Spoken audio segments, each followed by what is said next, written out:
اعوذ باللہ من الشیطان الرجیم بسم اللہ الرحمن الرحیم اللہم وفقنا لما تحب وترضى واجعل عاقبۃ امورنا خیرا ولا تکلنا الی انفسنا طرفۃ عین ابدا رب ادخلنی مدخل صدق واخرجنی مخرج صدق واجعل لی من لدنک سلطانا نصیرا۔ تبیین سورہ مبارکہ فاتحہ میں آیا پنجم ایاک نعبد و ایاک نستعین۔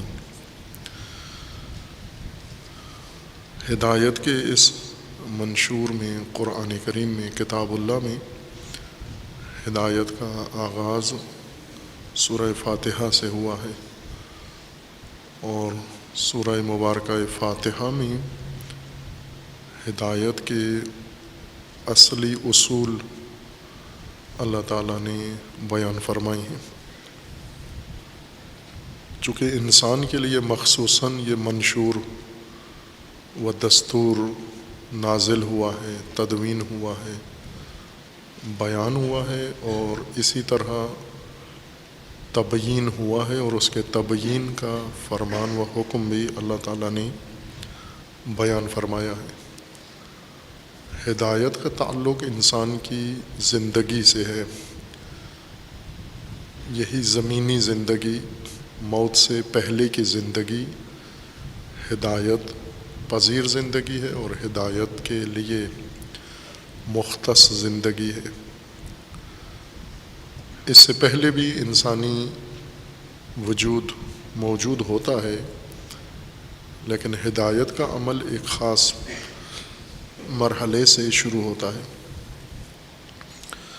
ہدایت تشریعی، ہدایت دستوری، تکوینی ہدایت وہ جہاں سے انسان کا وجود آغاز ہوتا ہے، اور اس کے بعد ہمیشہ کے لیے وہ ہدایت تکوینی انسان اور غیر انسان کو میسر رہتی ہے۔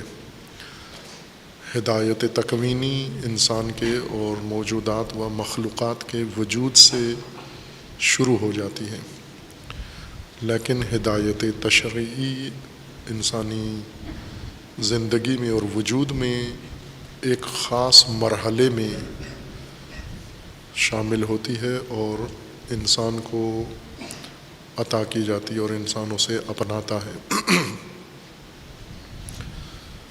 اس دنیا میں جنم لینے کے بعد، اپنی ابتدائی بچپنا گزارنے کے بعد، باقاعدہ طور پر رسماً اللہ تعالیٰ کی ہدایت، دستور ہدایت، منشور ہدایت انسان پر نافذ ہو جاتا ہے، لاگو ہو جاتا ہے، اور انسان مکلف شمار ہوتا ہے۔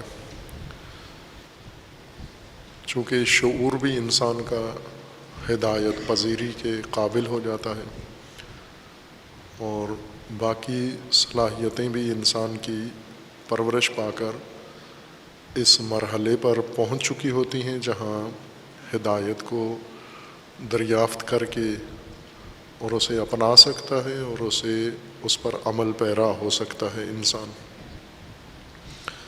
اور موت تک یہ ہدایت انسان کے لیے باقی رہتی ہے۔ موت سے زمینی زندگی کے جتنے بھی سلسلے ہیں سارے منقطع ہو جاتے ہیں۔ موت انہی امور کے انقطاع کا نام ہے، خاتمہ نہیں ہوتا انسان کا، بلکہ جتنے سلسلے انسان کے لیے خود انسان نے آغاز کیے ہوئے ہیں یا اللہ تعالیٰ نے انسان کے لیے مقرر کیے ہیں، وہ سب یہیں پہ ختم ہو جاتے ہیں۔ پھر ایک زندگی کا نیا مرحلہ شروع ہوتا ہے، اور اس کے لیے نئے دستورات ہیں، تشریعی نہیں ہیں وہاں پر، پھر تکوینی قوانین انسان پر لاگو ہو جاتے ہیں، جیسے مکلف بننے سے پہلے یا جنم لینے سے پہلے تکوینی دستور کے مطابق انسان وجود میں آتا ہے اور پرورش پاتا ہے، بلوغ کے بعد تشریعی دستور بھی اس کا شامل حال ہوتا ہے، موت کے وقت تشریعی دستور ختم ہو جاتا ہے، تکوینی اپنی جگہ جاری اور باقی رہتا ہے۔ اور یہ بہت اہم مرحلہ، یہ درمیانی مرحلہ ہے جس میں انسان دنیا میں آنے کے بعد پرورش پاتا ہے۔ یہ انسان کی پرورش، تربیت، رشد اور نمو کا دورانیہ ہے۔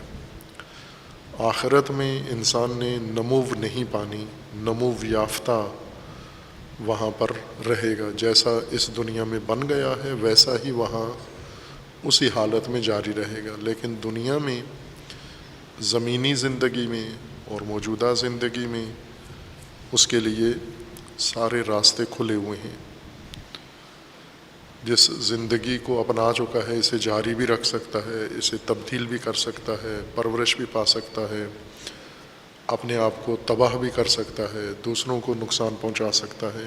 یہ سب اسی زندگی کے تقاضے ہیں۔ اسی لیے اس قسم کی زندگی میں ہدایت کی اشد ضرورت ہے، اور اللہ تعالیٰ نے یہ ہدایت اسے فراہم کی ہے قرآن کریم کی صورت میں۔ باقی جتنے منابع ہیں وہ قرآن ہی سے متعلق ہیں، یعنی قرآن وحی ہے اللہ تعالیٰ کی، اور رسول اللہ صلی اللہ علیہ وآلہ وسلم اس وحی کے نزول کا ذریعہ ہیں، اور اس وحی کی تبلیغ کا ذریعہ ہیں، اس وحی کی تبیین کا ذریعہ ہیں۔ اصل ہدایت یہی وحی ہے جو کچھ اللہ تعالیٰ نے مقرر فرمایا ہے۔ اور اسی طرح رسول اللہ صلی اللہ علیہ وآلہ وسلم کے اوصیاء، ائمہ اطہار اہل البیت علیہم السلام، وہ بھی مامور ہیں، اسی وحی کی تبلیغ تبیین پر مامور ہیں، اور ان کی نیابت میں علماء اسی وحی کی تبلیغ و تبیین پر مامور ہیں۔ وحی کے مقابلے میں کوئی اور مستقل منبع نہیں ہے جو وحی خدا کا درجہ رکھتا ہو۔ اللہ تعالیٰ کے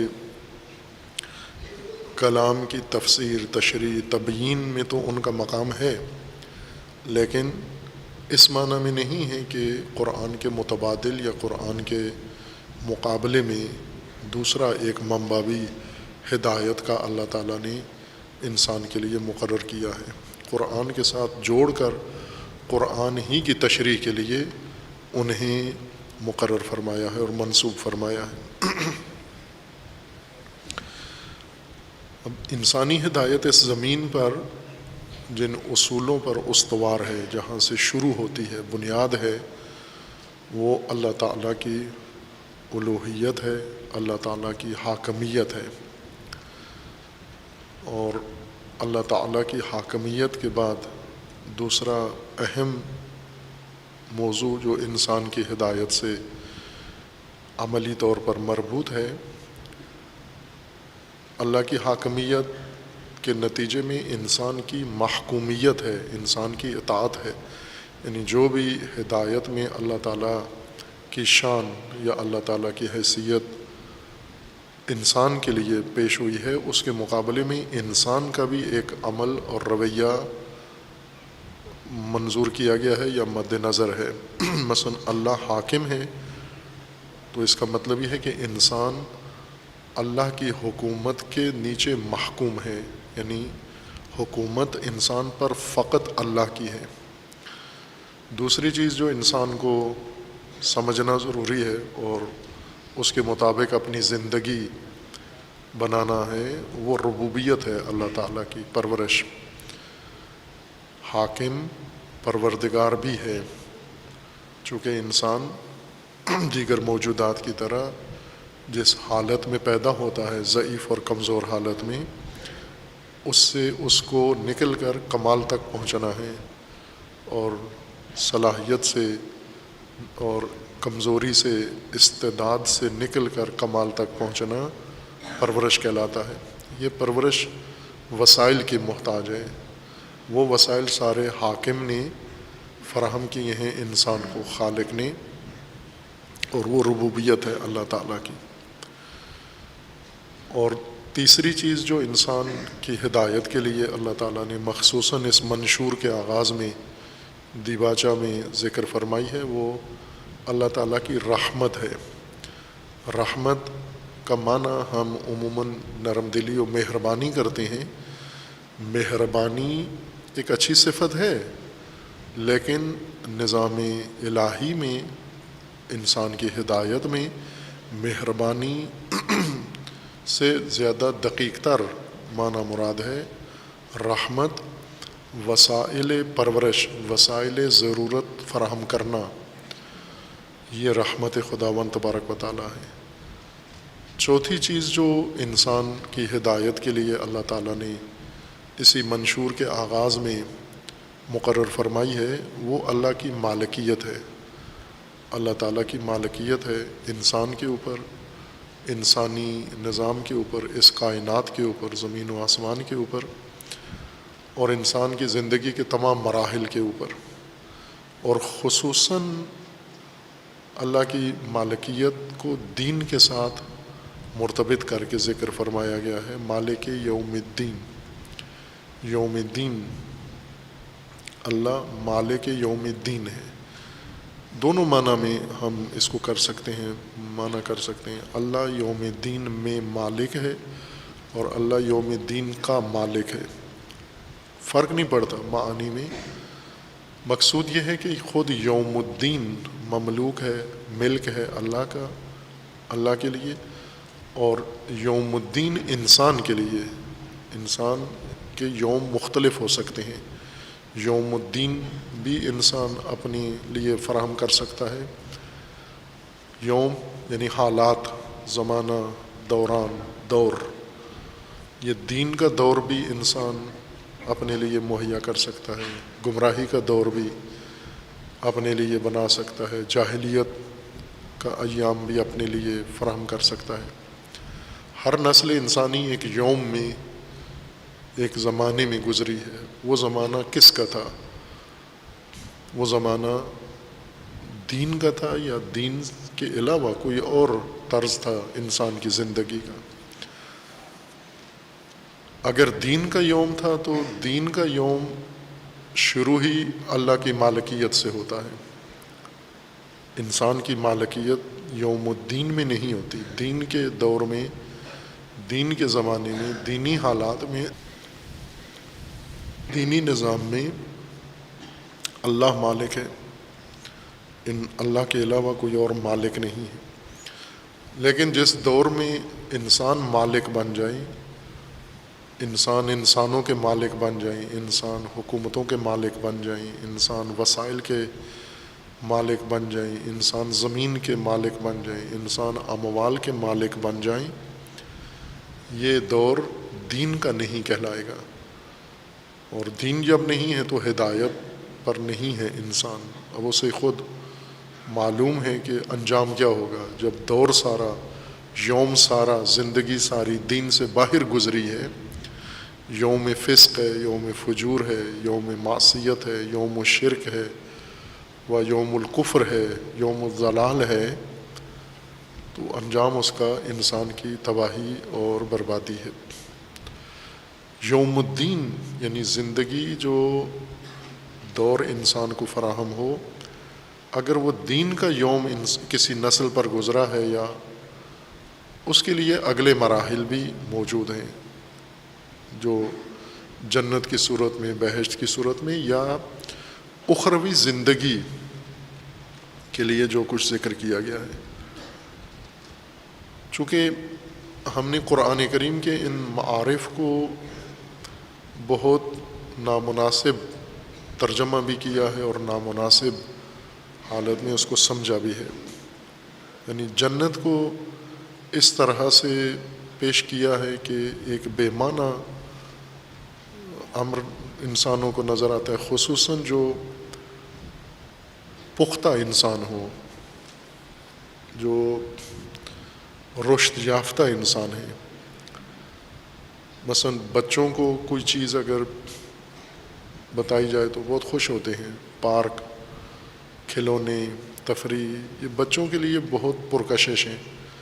لیکن سلجھے ہوئے انسان، مہذب انسان، عقل مند انسان، سمجھدار انسان، رشد یافتہ انسان، کیا وہ بھی ان چیزوں سے اتنے ہی بہلتے ہیں؟ اگر کھلونوں سے وہ بھی بہلتے ہیں تو اس کا مطلب یہ ہے کہ یہ بھی بچے ہی ہیں، عمر زیادہ ہے ان کی۔ اب جنت کا جو معنی ہم نے کیا ہے وہ تو وہ بہلنے والی ساری چیزیں ہیں اس کے اندر، یعنی جنت کی جو تفسیر کی ہے ہم نے، جنت کا جو ترجمہ کیا ہے یا جنت کا جو کنسپٹ ہم نے بنایا ہے، اس کے مطابق سب انسان کی خواہشات سے مربوط تسکین خواہشات کا سارا انتظام وہاں پر ہے۔ وہ خواہشات جو دنیا میں نہیں پوری ہوتی یا ہوتی ہیں، لیکن بہتر طور پر پیٹ کی خواہش، بھوک، کھانے کی چیزیں زیادہ تر جنت میں، یا جنسی امور جنت میں زیادہ، ہم نے جو جنت کا نقشہ بنایا ہے، یعنی ہر وہ چیز جو وہ اس زندگی میں بھی ایک سطحی یا شاید انسان، سلجھے ہوئے انسان کے لیے ایک بے رغبت چیز ہوتی ہے، وہ ہم نے جنت میں جا کر لحاظ کی ہے۔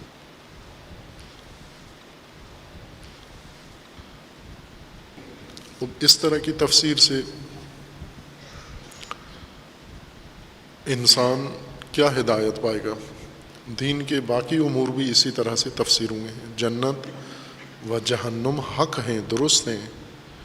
اخروی زندگی یعنی اس زندگی کا انجام، اس زندگی کا محصول، اس زندگی کا ماحصل جنت اور جہنم ہے۔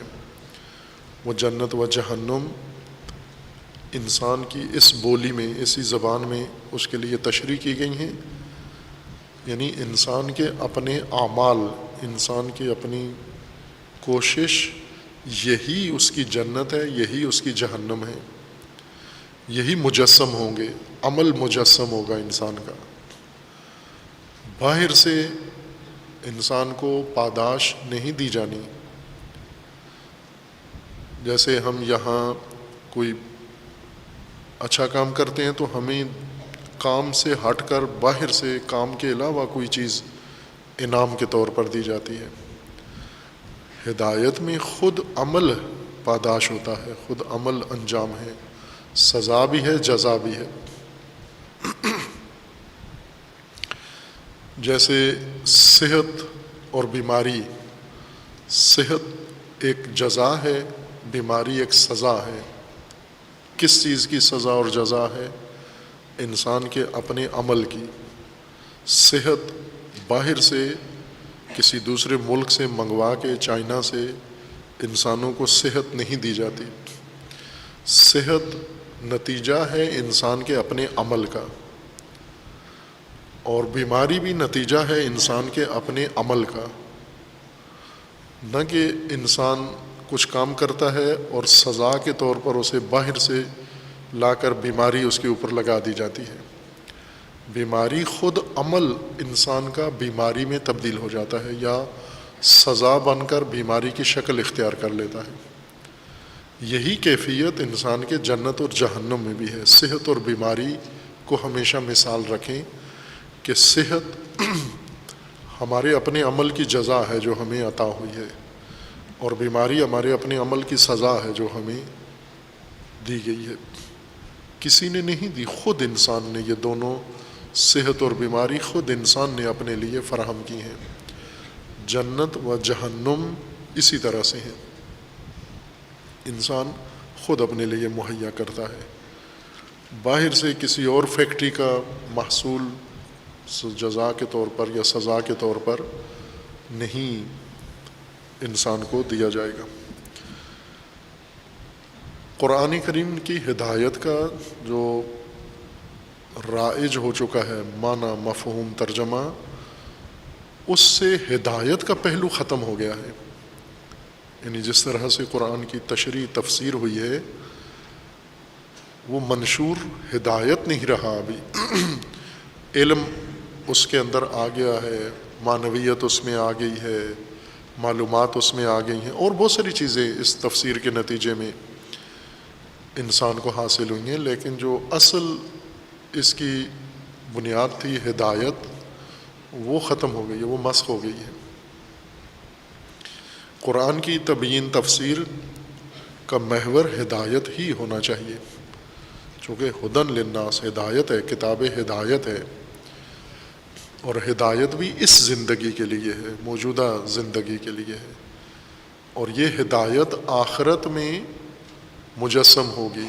یہیں پر انسان جس طرح کی زندگی اپنائے گا، یہی جا کر وہاں اخروی لباس پہن لے گی، یہی زندگی، یہی عمل، یہی سب کچھ وہاں آخرت میں مجسم ہو جائے گا۔ اب اس ہدایت کے اس تفسیر سے ہی لوگوں کو دین میں رغبت کم ہوئی ہے۔ آخرت میں رغبت ہے، حوریں سب کو چاہیے، چونکہ وہ ساری خواہشات کی تسکین والی تفسیر ہے۔ انسان دنیا میں بھی خواہش پرست ہے، تو اخروی نقشہ بھی اگر اسی طرح بیان کیا جائے کہ آخرت میں بھی آپ کو یہی ساری چیزیں ملنی ہیں، تو آرزومند تو ہوتا ہے کہ یہ سب مجھے ملے، لیکن دین میں ہدایت کے عنوان سے انسان کی رغبت ختم ہے۔ حتیٰ مسلمان مومن، البتہ یہ بلا پہلے دوسرے ادیان پر نازل ہوئی ہے، اسلام سے پہلے یہودیت اور نصرانیت اس آفت میں مبتلا ہوئے ہیں، دین کی خواہشاتی یا خواہش مندانہ تفسیر، خواہش پرستانہ تفسیر، یعنی دین کو ہدایت کے بجائے خواہشات کے تناظر میں مانا کرنا۔ ظاہر ہے کہ دین کی طرف رغبت تو ختم ہو جاتی ہے، یعنی دین زندگی کی ضرورت نہیں رہتا، زندگی میں دین کی طرف رجوع نہیں کیا جاتا۔ آپ موجودہ نسل کو دیکھ لیں، اپنے آپ کو دیکھ لیں، آپ اپنی روزمرہ زندگی کے لیے دین کی طرف کب رجوع کرتے ہیں؟ آپ کو جب رکعت نماز میں شک ہو جائے دین کی طرف رجوع کرتے ہیں، وضو کرنا ہو دین کی طرف رجوع کرتے ہیں، اسی طرح روزہ رکھنا ہو، ٹائم کیا ہے روزے کا، 5 منٹ پہلے اذان سے روزہ بند کرنا ہے، 10 منٹ پہلے، یہ دین ہے۔ اس وقت پاکستان میں جو دین ہے وہ یہ ہے کہ مغرب کے وقت، غروب کے وقت روزہ افطار کرنا ہے یا 10 منٹ بعد روزہ افطار کرنا ہے۔ اس کے لیے ہم دین کی طرف رجوع کرتے ہیں، لیکن غلہ اگانا ہے، فیکٹریاں لگانی ہیں، معیشت بنانی ہے، سیاست ہے ہماری، عدالت ہے ہماری، اور تعلیم ہے، تربیت ہے، نصاب ہے، اس میں کوئی رجوع کرتا ہے دین کی طرف؟ افطار و سحر کا وقت دین سے پوچھتے ہیں، افطار میں جو کچھ کھاتے ہیں، سحری میں جو کچھ کھاتے ہیں، اس کے لیے بھی دین کی طرف رجوع کرتے ہیں؟ نہیں کرتے، کوئی بھی نہیں کرتا، چونکہ دین کی تفسیر ہی ایسی کی گئی ہے کہ وہ صرف ہمیں افطار کا وقت بتا سکتا ہے، دین سحری کا وقت بتا سکتا ہے، لیکن ہمیں گھر کی ضرورت ہے، ہمیں وسائل زندگی کی ضرورت ہے، ہمیں پرورش کی ضرورت ہے، ہمیں تعلیم کی ضرورت ہے، ہمیں تربیت کی ضرورت ہے، اور پورے معاشرے کو ہے۔ مثلاً اس وقت پاکستانی معاشرہ، یہ عظیم ملت، اتنی پرتعداد 22-24 کروڑ انسان کتنی مشکلات کا شکار ہیں۔ ان مشکلات کے لیے عالمی مالیاتی اداروں کی طرف رجوع کرتے ہیں، وہ ان کو بتاتے ہیں کہ آپ اپنے ملکی مسائل کیسے حل کریں۔ افطار کے لیے تو IMF کی طرف نہیں رجوع کرتے، نہ اسٹیٹ بینک پاکستان کے لوگوں کے لیے افطاری کا ٹائم بتاتا ہے کہ غروب کے وقت کرنی ہے یا غروب سے 10 منٹ بعد۔ اگر کوئی رجوع کرے بھی اقوام متحدہ کی طرف، ورلڈ بینک کی طرف، IMF کی طرف، تو یہ مذہبی طبقات اس کے خلاف جلوس نکالیں گے کہ یہ باتیں ان سے کیوں پوچھتے ہو، یہ تو دین کی باتیں ہیں۔ اب یہ جو روزہ رکھنا ہے اور افطار کرنا ہے، یہ چیزیں خریدیں گے کہاں سے؟ مہنگائی ہے، مہنگائی کہاں سے دور کریں؟ یہ IMF سے پوچھو جا کر۔ تو دین کو ہم نے میدان ہدایت سے باہر نکال دیا ہے، اس کو واپس لانا ہے اپنی زندگی میں، اور واپس بھی لانا ہے ہدایت کے مقام پر واپس لانا ہے، نہ سرگرمی کے لیے۔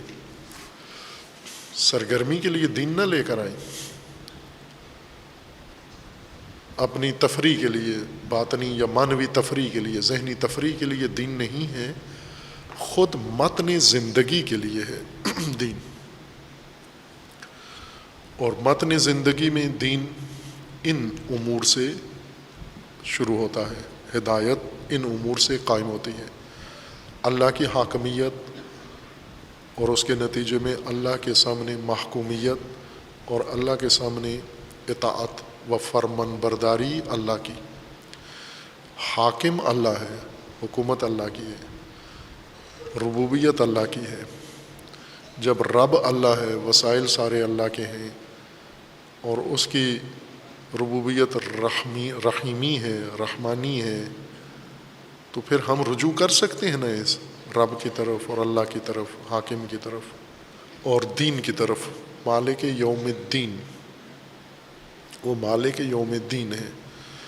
تو پہلے اپنا یوم ہم دینی بنائیں۔ دینی یوم اس وقت ہوگا جب مالکیت اللہ کی تسلیم کر لو گے آپ۔ اللہ کی مالکیت میں آسانی سے ربوبیت کا نظام نافذ ہو جاتا ہے، انسانوں کی ملکیت میں ربوبیت اللہ معطل ہو جاتی ہے۔ چونکہ انسان جب مالک بن جاتے ہیں تو رب بھی وہی ہوتے ہیں۔ اس وقت سرمایہ دار رب ہیں، ارباب ہیں، سرمایہ دار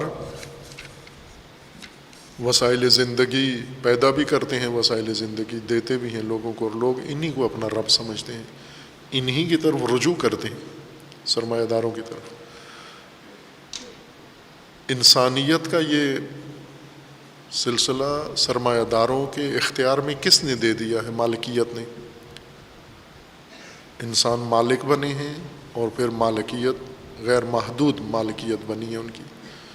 جب غیر محدود مالکیت انسانوں کی ہو گئی ہے تو انسان سارے ضروریات کے لیے ان مالکین کی طرف رجوع کرتے ہیں، اور یہی ان کے ارباب ہیں۔ فرعون اسی طرح رب بنا، الہ بنا، معبود بنا۔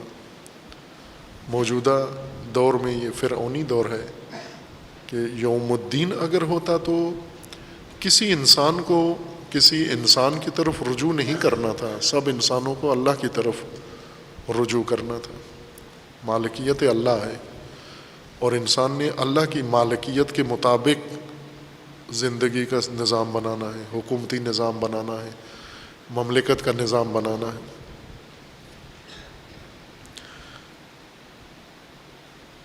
جب یہ انسان کے لیے ہدایت مقرر کر دی گئی ہے اور بیان کر دی گئی ہے، انسان نے اس ہدایت کو سمجھ لیا ہے، اپنا لیا ہے، اللہ کی حاکمیت، اللہ کی ربوبیت، اللہ کی رحمانیت اور اللہ کی مالکیت۔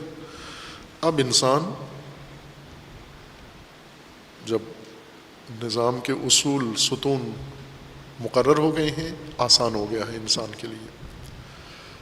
یہاں تک یہ عموماً روایات میں بھی ہے، اور روایات سے یہ مطلب لے کر علماء نے، مفسرین نے سورہ فاتحہ میں ذکر کیا کہ فاتحہ کے دو حصے ہیں، آدھا اللہ کے لیے اور آدھا بندے کے لیے ہے۔ اس سے مراد یہ ہے کہ پہلا حصہ اصول ہیں، دین کے اصول ہیں انسان کے لیے، اور دوسرا حصہ ان اصولوں کے تناظر میں انسان کا اب رویہ ہے یا انسان کا عمل شروع ہوتا ہے کہ اگر حاکم میرا اللہ ہے، رب اللہ ہے، اور مالک بھی اللہ ہے، تو اب مجھے زندگی گزارنی ہے، میں اس کائنات میں آیا ہوں، مجھے زندگی گزارنی ہے۔ حاکم اللہ ہے تو اب انسان کو کیا کرنا چاہیے اللہ کی حاکمیت کے مقابلے میں؟ اگر اللہ حاکم ہے تو پھر ہم کیا کریں؟ ایاک نعبد، اگر تو حاکم ہے تو میں پھر کیا کروں؟ پھر تیری ہی عبادت کرنی ہے مجھے، ایاک نعبد، فقط تیری عبادت کرنی ہے۔ خوب یہاں پھر ایک مثال آ جاتی ہے کہ دین کی تفسیر نے انسانوں کو دین سے، اللہ سے کتنا دور کر دیا ہے۔ دین کی تفسیر نے اتنا گمراہوں نے دور نہیں کیا ہے جتنا مفسرین دین نے، مبلغین دین نے دور کیا ہے۔ اس کی مثال لے لیں ہم، جیسے مریض اسپتالوں میں جاتے ہیں اور طبیب مریضوں کو بچانے کے لیے، نجات کے لیے بیٹھے ہیں۔ اگر یہ طبیب، جیسا کہ پہلے والے طبیب تھے، پہلے زمانوں میں آبادی تیزی سے نہیں بڑھ رہی تھی، وہیں کہ لوگ زیادہ بچے پیدا کرتے تھے۔ آج لوگوں نے بچوں کی پیداوار پہ کنٹرول کر لیا ہے، کم بچے پیدا کرتے ہیں، شادیاں دیر سے کرتے ہیں، شادیاں کر کے بچے پیدا نہیں کرتے۔ اس کے باوجود زمین بھر گئی ہے انسانوں سے۔ اس زمین بھرنے کی ایک بڑی وجہ یہ ہے کہ پہلے جتنے انسان پیدا ہوتے تھے اتنے یا اس سے زیادہ مر جاتے تھے، لیکن اب موت کا تناسب کم ہو گیا ہے، پیدائش کا تناسب بڑھ گیا ہے کنٹرول کے باوجود۔ موت کو بھی کنٹرول کیا ہے انسان نے، پیدائش کو بھی کنٹرول کیا ہے۔ مثلا اب چائنا میں بچوں کی، پہلے ایک بچے کی اجازت تھی، اب شاید 2 بچوں کی اجازت ان کو ملی ہے۔ تیسرا بچہ جرم ہے، سزا ہے۔ تیسرے بچے کی پیدائش پہ جیل چلے جائیں گے، ساری چیزیں آپ سے لے لی جائیں گی۔ باقی ملک بھی اسی طرح کوشش کر رہے ہیں۔ ایران میں ایسا ہی ہوا، رفسنجانی صاحب کی حکومت کے زمانے میں انہوں نے ایرانیوں کو تلقین کی کہ بچے کم پیدا کرو ورنہ بھوک سے سارے مر جاؤ گے۔ تو ایرانی جلدی گھبرا گئے اور بچے پیدا کرنا چھوڑ دیے۔ اب موجودہ کئی سال سے، چند سالوں سے ایرانی حکومت مسلسل ان کو ترغیب دلا رہے ہیں کہ بچے پیدا کرو، لیکن وہ آمادہ نہیں ہو رہے بچے پیدا کرنے پر۔ اتنے ڈرے ہوئے ہیں، خوفزدہ ہیں اپنے ہی بچوں سے کہ یہ بچے پیدا ہوں گے تو ہم بھوک سے مر جائیں گے، اور بچے نہیں پیدا کر رہے۔ سہولتیں بھی دے رہے ہیں اور بچوں کے کنٹرول کے تمام جتنا سسٹم تھا وہ سارا ختم کر دیا ہے۔ ممنوع ہے ایرانی اسپتالوں میں بچوں کے کنٹرول کے لیے کوئی کام، کوئی ہاسپٹل، کوئی ڈاکٹر نہیں کر سکتا، مجرم ہوگا وہ ڈاکٹر۔ پھر بھی وہ ایرانی بچے پیدا نہیں کر رہے۔ دوسری طرف سے موت پر بھی کنٹرول انسان نے حاصل کر لیا ہے، جو کہ اکثر بیماریاں جب انسان بیمار پڑتا ہے تو یہ علاج ہو جاتی ہیں، ٹھیک ہو جاتی ہیں۔ اسپتالوں میں جاتے ہیں، اسپتال بھرے ہوئے ہیں، اسپتالوں میں جاتے ہیں تو اکثر بیماریاں 90% لوگ بیمار ٹھیک ہو جاتے ہیں۔ پہلے 90% مر جاتے تھے، 10% ٹھیک ہو جاتے تھے۔ اب الٹ ہو گیا ہے، 90% بیمار بچ جاتے ہیں، 10% مر جاتے ہیں۔ اب ظاہر ہے کہ یہ آبادی کا تناسب بڑھتا جا رہا ہے، پہلے یہ کام نہیں ہوتا تھا۔ چونکہ طبیب جو ڈاکٹر بنے ہوئے تھے انہیں ایک تو خود انسان کے جسم کی پہچان نہیں تھی، وہ یہ سمجھتے تھے کہ ناف سے سارا سسٹم انسان کا مربوط ہے، ناف سیدھی ہو تو انسان صحت مند ہے، ناف چڑھ جائے تو اتر جائے یا چڑھ جائے، دونوں کام ہوتے ہیں ناف میں۔ اب اس کی تشریح کوئی نہیں کر سکتا کہ چڑھتی کیسے ہے، اترتی کیسے ہے۔ جب سارا صحت کا دار و مدار ناف کے ساتھ جوڑ دیا جائے تو جو بیمار جائے گا، مثلا کینسر کا بیمار گیا ہے تو وہ اس کی ناف ٹھیک کر رہا ہوتا تھا، پھکی دیتا تھا ناف کے لیے۔ کینسر اس کو پتہ ہی نہیں ہوتا تھا کہ کینسر ہوتا کیا ہے، سرطان کیا ہوتا ہے۔ نتیجہ یہ ہوتا تھا کہ وہ بیماریاں، مثلا شوگر ہوتی تھی، پہلے بھی انسانوں کو شوگر ہوتی تھی، شوگر کا مریض جب ڈاکٹر کے پاس جاتا تھا تو وہ اس کی ناف کا علاج شروع کر دیتا تھا، شوگر کا پتہ ہی نہیں تھا اس کو۔ یا بلڈ پریشر کا مریض ہے، دل کا مریض ہے، اس کی رگ دل کی بند ہو گئی ہے، یہ اس کی ناف ٹھیک کر رہا ہے۔ اسی طرح اور بہت ساری مہلک بیماریاں یہ انہیں پتہ ہی نہیں تھیں، اور جب ان کی طرف رجوع کیا تو پھر قبرستان زیادہ آباد ہوتے تھے، آبادی کم ہو جاتی تھی، قبرستان گاؤں چھوٹا ہوتا تھا، قبرستان بڑا ہوتا تھا۔ ابھی بھی سندھ میں جائیں، شاید ویسے تو سندھی کہتے ہیں دنیا کا سب سے بڑا قبرستان ہے، اور ایسا ہی ہے، وہاں جائیں میلوں میں پھیلا ہوا قبرستان ہے۔ آبادی کوئی اتنی بڑی نہیں ہے سندھ میں جتنا قبرستان بڑا ہے۔ تو یہ اس لیے تھا کہ بیمار جب جاتے تھے ان کے پاس، عطائی ڈاکٹر، پھکی والے، سنیاسی یا ڈسپینسر، وہ ان کو موت کے گھاٹ اتار دیتے تھے۔ اگر ہم مریض ہوں، رجوع کریں اسپتال کی طرف، اور طبیب بیماری کا معنی بھی غلط کر کے بیٹھا ہوا ہے، انسانی جسم کی بناوٹ کی تشریح بھی غلط کیے ہوئے ہے، دوا کی تفسیر بھی غلط کیے ہوئے ہے، ساری چیزیں غلط کر کے بیٹھا ہوا ہے، تو اس کی طرف جب رجوع کریں گے تو نتیجہ صحت و سلامتی نہیں ہے، نتیجہ موت ہے۔ یہی حال، یہ تجربہ جو طب میں ہوا ہے، جب سے طب نے اس امر کو کنٹرول کیا ہے، عطائی طبیب کم ہوئے ہیں اور پڑھے لکھے تعلیم یافتہ طبیب زیادہ آئے ہیں۔ اب باقاعدہ جب بیمار جاتا ہے تو پہلے اس کی آزمائش لیتے ہیں، ٹیسٹ لیتے ہیں، پھر اس کے جسم کے ٹیسٹ لے کر اس کی بیماری کی تشخیص کرتے ہیں، پھر بیماریوں کے علاج کے مطابق دوائیں انہوں نے بنا لی ہیں، تو اکثر بیمار شفا پا لیتے ہیں۔ ہرچند ابھی بھی کاروباری طبیب، تاجر صحت انسان کے تاجر موجود ہیں جو ناقص دوائیں دیتے ہیں، غلط تشخیص دیتے ہیں، ابھی بھی ہیں، یوں نہیں کہ بالکل ہی معاملہ ٹھیک ہو گیا ہے، لیکن پہلے کی نسبت بہت فرق پڑا ہے، چونکہ علم طب میں بدن کی شناخت ٹھیک ہو رہی ہے اور بیماری کی تشخیص ٹھیک ہو رہی ہے، بیماریوں کے عوامل فوراً پہنچ جاتے ہیں، کیوں بیماری پھیلی ہے، اس کے کنٹرول کے لیے بھی جلدی ہی تدبیر کر لیتے ہیں۔ یہی معاملہ دین کے ساتھ ہے کہ دین کی تشریح اگر غلط کر کے بیٹھے ہوئے ہیں آپ، اور لوگ دین کی طرف رجوع کر رہے ہیں، تو جیسے طبیب تمام رجوع کرنے والوں کو قبرستان پہنچاتا ہے، اگر غلط طبیب ہے، نہ دوا سمجھتا ہے، نہ بیماری کو سمجھتا ہے، نہ علاج کو سمجھتا ہے، نہ جسم کو سمجھتا ہے، نہ جسمانی نظام کو سمجھتا ہے، ہر چیز کو ناف سے جوڑ دیتا ہے، اسی طرح اگر دین کی تشریح غلط کر کے بیٹھے ہوئے ہوں آپ، اور لوگ دین کی طرف مائل ہوتے ہیں، آتے ہیں، آپ ان دین کے رجوع کرنے والوں کو اکثر کو گمراہی کی طرف دھکیل دیتے ہیں، اکثر کو ضلالت کی طرف، ضلال کی طرف دھکیل دیتے ہیں، دین کے میدان سے باہر کر دیتے ہیں۔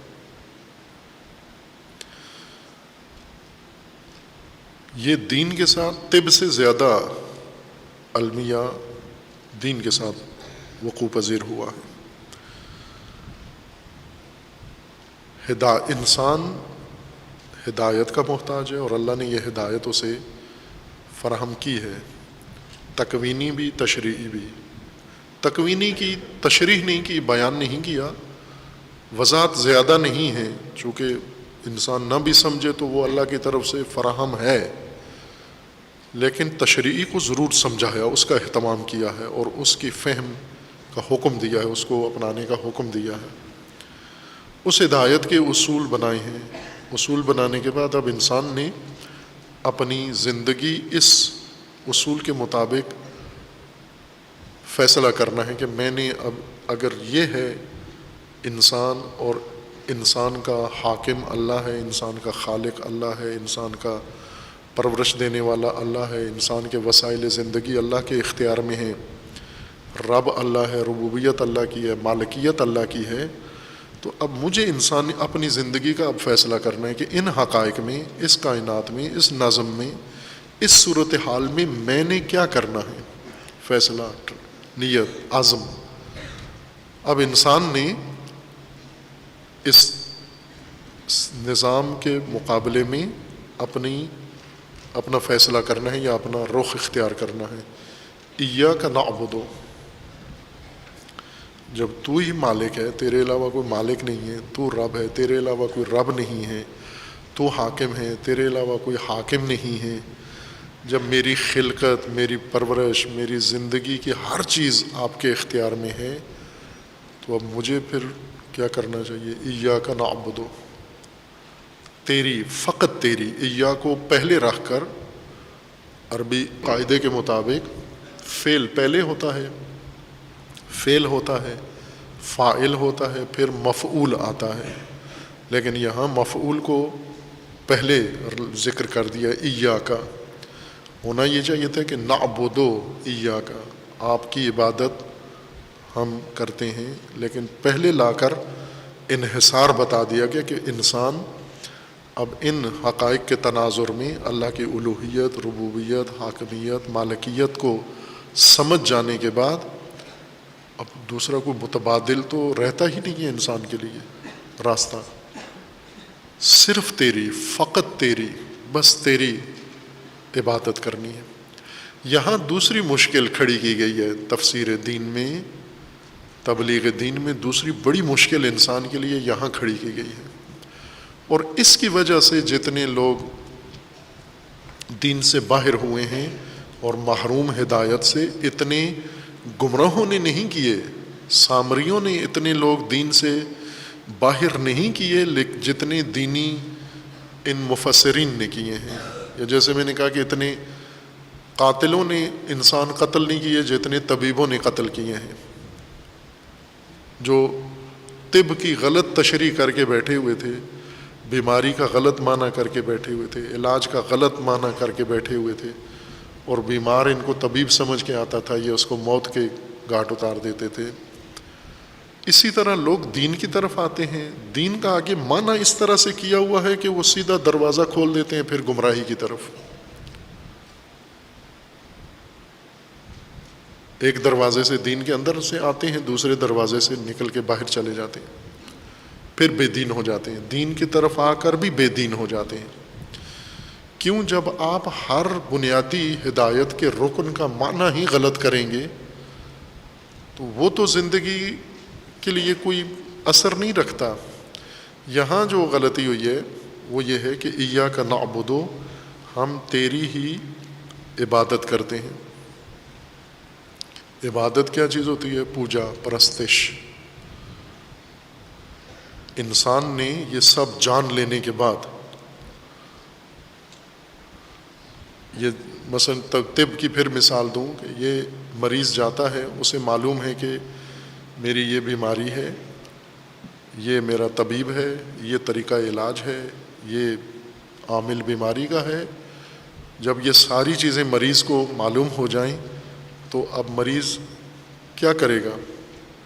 مثلا ایک فرض کریں کووڈ کا مریض ہے، وبا کا، اس کرونا وبا کا مریض ہے، اللہ تعالیٰ سب کو شفا دے انشاءاللہ.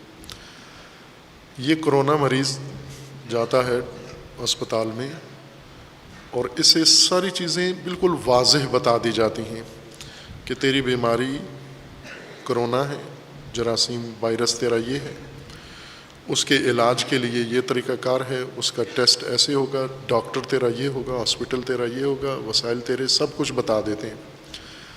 اب یہ مریض سب کچھ جان لینے کے بعد فوراً ہاتھ جوڑ کے ڈاکٹر کے سامنے، اسپتال کے سامنے فوراً پرستش شروع کر دیتا ہے، پوجا شروع کر دیتا ہے، اسپتال کی، ڈاکٹر کی، وینٹیلیٹر کی پوجا شروع کر دیتا ہے جا کر اس کے سامنے. اب جب تجھے یہ بتا دیا گیا ہے کہ یہ تیرا علاج ہے، یہ تیری بیماری ہے، یہ اس طریقے سے تو ٹھیک ہوگا، تو مریض فوراً اعلان کرتا ہے کہ اے طبیبو، تو پھر میری طرف سے اعلان ہے کہ میں فقط تمہاری ہی پوجا کروں گا، میں فقط تمہاری ہی پرستش کروں گا. کیا یہ مریض یہاں اس کو پوجا کرنی چاہیے، پرستش کرنی چاہیے، یا اس بیماری کے علاج کے نظام کو اپنانا ہے؟ اس کو کیا اعلان کرنا چاہیے؟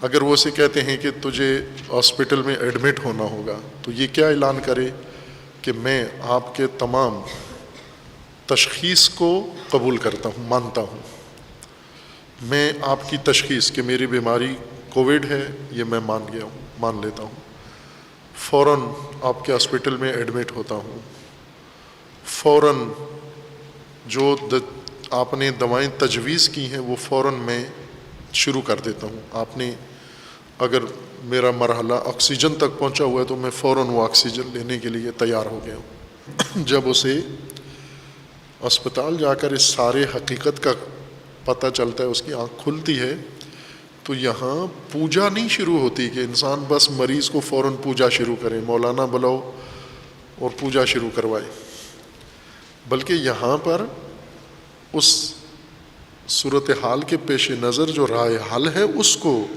اختیار کرنے کا انسان مریض سے توقع ہے۔ انسان پیدا ہوا، زمین پہ آیا، محتاج ہے پرورش کا، محتاج ہے وسائل زندگی کا، محتاج ہے تربیت کا، محتاج ہے آگاہی کا، محتاج ہے ہدایت کا، دستور کا، فرامین کا، تعلیم کا، تربیت کا، ہر چیز کا محتاج ہے۔ خوب یہ محتاج جب آیا ہے اور اب اسے پتہ چل گیا کہ میں جہاں آیا ہوں وہاں حاکم اللہ ہے، میں جہاں آیا ہوں وہاں رب اللہ ہے، میں جہاں آیا ہوں وہاں مالک اللہ ہے، یہ سب کچھ جو میری بنیادی ضرورتیں ہیں وہ سب اس اللہ کے اختیار میں ہیں، تو اب میں فوراً کیا شروع کروں؟ پوجا نہ، اب آپ نے فوراً شروع کرنی ہے حاکم کے جو احکامات ہیں ان کی اطاعت شروع کرنی ہے، رب کا جو نظام ہے ربوبیت کا اس کی پیروی شروع کرنی ہے، اور مالک کے جو حدود ہیں، قوانین ہیں، ان کی اطاعت شروع کرنی ہے۔ آپ نے یہاں اس عمل کی ضرورت ہے بندے کی طرف سے، اور اتفاقاً سورہ فاتحہ میں ایاک نعبد میں بندہ یہی کہہ رہا ہے، یعنی اللہ نے بندے کو یہی تعلیم دی ہے کہ اب اللہ کی حاکمیت، ربوبیت، مالکیت کا تجھے علم ہو گیا ہے اور تصدیق کر چکا ہے، مشاہدہ کر لیا ہے، تو اب کیا کر؟ اطاعت کر۔ لیکن جب یہ ایاک نعبد تعلیم میں جاتی ہے، نصاب میں جاتی ہے، ترجمے میں جاتی ہے، تو وہاں پر پوجا بن جاتا ہے، یہ ایاک نعبد، ہم تیری پرستش کرتے ہیں، عبادت کرتے ہیں کا ترجمہ بھی یہی کرتے ہیں کہ ہم پرستش تیری کرتے ہیں، پوجا تیری، یعنی دین کا محور پوجا ہے، پرستش ہے، کہ انسان کو اصل جو مشکل درپیش ہے اسے یہ نہیں پتا کہ میں پوجا کس کی کروں، باقی چیزوں میں تو انسان کے مسائل حل ہیں، یعنی اسے یہ پتا ہے کہ میرے وسائل زندگی کس کے پاس ہیں؟ جو مالک ہیں۔ مالک کون ہیں؟ سرمایہ دار، سرمایہ داروں سے میں نے وسائل زندگی لینے ہیں، مارکیٹوں سے میں نے وسائل زندگی لینے ہیں، پرورش میں نے فلاں سے کرنی ہے، یہ تو حل شدہ مسائل ہیں۔ مثلا ایک انسان کے ہاں بچہ پیدا ہوتا ہے، والدین کو یہ کھٹکا نہیں ہے کہ اس نے پڑھنا کہاں ہے، چونکہ وہ تو معلوم ہے، طے ہے کہ انگلش میڈیم اسکول میں پڑھنا ہے، اس نے بیکن سسٹم میں، آکسفورڈ سسٹم میں جا کر اس نے پڑھنا ہے، یہ تو طے ہے پہلے سے، وہ تو پہلے سے بہترین تعلیمی نظام مہیا ہے۔ اس نے جاب کہاں کرنی ہے، یہ تو سرکاری، غیر سرکاری، تجارت، وہ بھی نظام بنا ہوا ہے، ساری چیزیں پہلے سے مہیا ہیں، صرف ایک شعبہ ہے اس کو یہ جاننا ہے کہ چونکہ اس نے پوجا بھی کرنی ہے، بیچ میں پوجا کس کی کرے، تو اس کے لیے دین اترا ہے کہ یہ بتانے کے لیے کہ پوجا اللہ کی کرو۔ آپ یہ کیوں ہوا؟ چونکہ آپ نے عبادت کا معنی پوجا، پرستش کیا ہے، یہ بنیادی مطلب ہے۔ ایک الوہیت کا معنی معبود کر دیا، یعنی جس کی پوجا کی جائے. عبادت کا معنی پوجا کر لیا، انسان کا کام ہے پوجا کرنا، اللہ کا کام ہے انسان کی پوجا کو قبول کرنا. باقی انسان کے دکھ ہیں، درد ہیں، مصیبتیں ہیں، مسائل ہیں، ضروریات ہیں، وہ کیا ہیں؟ وہ تو پوجا میں نہیں آتے. جب پوجا میں نہیں آتے تو دین میں بھی شمار نہیں ہوتے. دین تو ذمہ دار نہیں ہے ان چیزوں کو جواب دینے کا. پوجا کے بارے میں پوچھو. اس لیے سحری و افطاری یہ پوجا ہے، یہ دین سے پوچھو. لیکن باقی چیزیں وہ تو دین کا حصہ نہیں ہیں. اس کے لیے ہم دین کی طرف کیوں رجوع کریں؟ اس کے لیے آپ سائنس کی طرف رجوع کرو، اس کے لیے آپ مارکیٹ کی طرف رجوع کرو، اس کے لیے آپ حکمرانوں کی طرف رجوع کرو، حکام کی طرف رجوع کرو، عالمی اداروں کی طرف رجوع کرو. ابھی مثلا پاکستان کے موجودہ صورتحال میں سابقہ حکومت نے ملک سارا IMF کو گروی رکھ کر اقتصادی معیشتی مجبوری کے لیے قرض لیا، رجوع کیا. اور یہ رجوع کب کیا؟ کہ جب سابقہ وزیر اعظم ہر تقریر کرتے تھے ایاک نعبد و ایاک نستعین. وزیر اعظم ملک کا سربراہ تقریر کا آغاز ایاک نعبد سے کرتا ہے، اور مملکت جس کا سربراہ ہے اس کی بنیادی معیشتی مشکل حل کرنے کے لیے وہ رجوع کرتا ہے IMF کی طرف.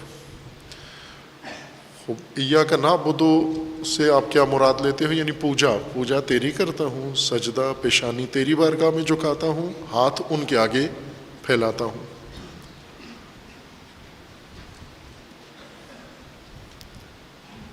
نعبد عبادت، عبادہ عبد، پہلے کئی دفعہ اس کا معنی کیا ہے، کثرت سے اس بات کو متوجہ کیا ہے. لیکن جہاں صدیوں کی گمراہی یا غلط فہمی راسخ ہو چکی ہو، وہ چند دروس سے ختم نہیں ہوتی، خصوصاً جب دروس بھی صرف ثواب کے لیے سنے جا رہے ہوں. کہ ماہ مبارک رمضان ہے، وہ قرآن پڑھنا بھی ثواب ہے، قرآن سننا بھی ثواب ہے، بیٹھنا بھی ثواب ہے. تو ثواب کے لیے، اور ثواب کا بھی پتہ ہے کہ ثواب کا آخر میں جو اخروی شکل ہے وہ وہی کباب ہے، کہ آخر میں یہ ثواب جتنا ملے گا وہ آخر میں پھل، فروٹ، شہد، دودھ، دہی اور یہ چیزیں ساری وہاں پر ملیں گی. اس سارے کام کا وہاں نتیجہ یہ نکلے گا. وہ سنجیدگی پیدا ہونا بہت مشکل کام ہے. علامہ اقبال کے بقول کہ جہاں بانی سے ہے دشوار تر کار جہاں بینی. جہان بانی آسان ہے، جہان بینی مشکل کام ہے. اتنی سنجیدگی انسان میں آئے کہ انسان جہان بین بن جائے، جہان شناس بن جائے، کائنات شناس بن جائے، یہ بہت مشکل ہے.